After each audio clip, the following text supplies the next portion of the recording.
Hey guys, welcome back to Reviews and How-Tos. I'm Tyler. Today we're checking out this pocket knife right here, and Dispatch did send this to us for us to check out. I've already been using this for a few days now, cut a few things up with it. It's really easy to use, one-handed, boom, just like that, and then you push this little thing down here and it folds back in. This right here is about 4 inches. And then the blade adds almost another 3 inches to it.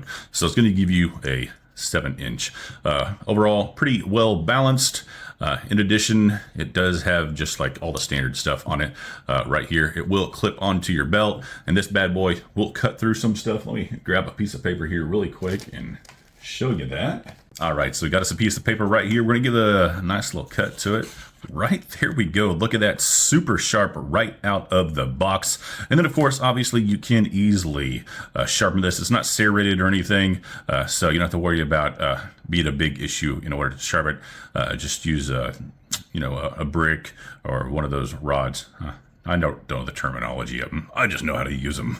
But yeah, overall, I am very pleased with this one right here from Dispatch. So yeah, go ahead and check it out.